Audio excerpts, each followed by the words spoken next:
same-sex marriage continues to dominate the news cycle. I think the last time we spoke about it, you had a rather nuanced position. That is, you support the traditional definition of marriage against same-sex marriage, but you are for a free vote. Has anything changed in your thinking?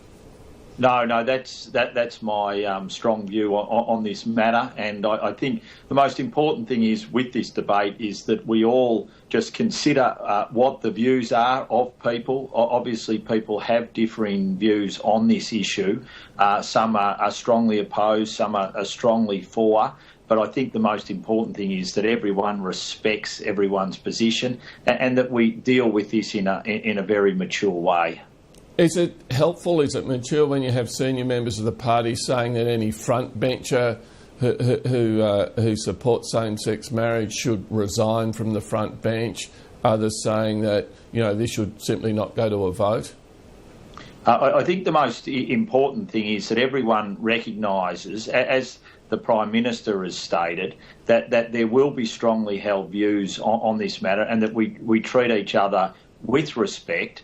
We look at what potential processes there might be and then we address them as we normally would as a party room. And I think the most important thing is that this is an issue where we do need to be able to respect what other people's views are on it. And I think if we all do this, we can have a very mature discussion about it. Now, of course, the catalyst for this issue to be back on the front pages has been this push by this cross-party group of backbenchers to advance a private members bill. There have been some members of the Liberal Party who said, look, it's a private members bill, it probably, there's no need for it to go before Parliament. Do you think that would be wise, just to put it in the background, not even bring it up in the party room, bring it up in the Parliament? Well, I think the first thing we've got to consider and wait and see is what actually is in the private members bill. And then obviously it will go before the committee that looks at these things, and then there will be a decision made as to whether it's brought forward or not.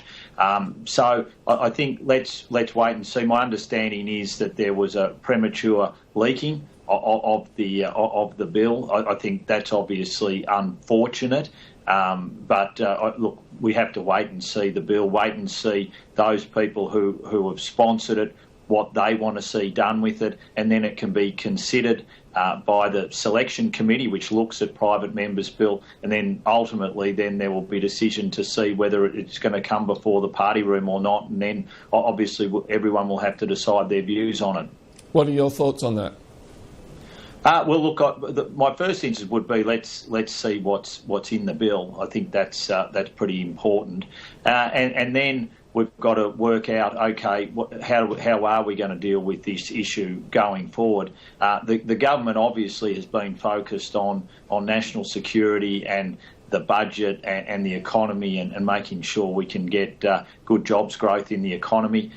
So we've got to now look at this issue with regards to those other issues and see, okay, is it going to be brought forward? And if so, what are the processes we'll do it? So look, I'm not quite sure until we see the bill how we will proceed with it, but obviously I would assume that leading into the next sitting fortnight, which will be in about 5 or 6 weeks' time, that we might see the bill.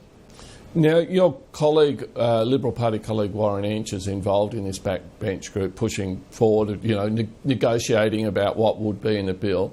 Like you, he represents a rural and regional seat, and like you, he's very concerned, I think, about the mental health of young people in his electorate, including, young homosexuals and the problems that they can face in a rural constituency.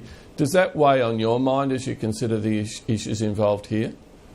Oh, look, youth mental health issues weigh on my mind considerably. I'm a co-convener of the Parliamentary Friends of Youth Mental Health. It's a very important issue in regional and rural areas.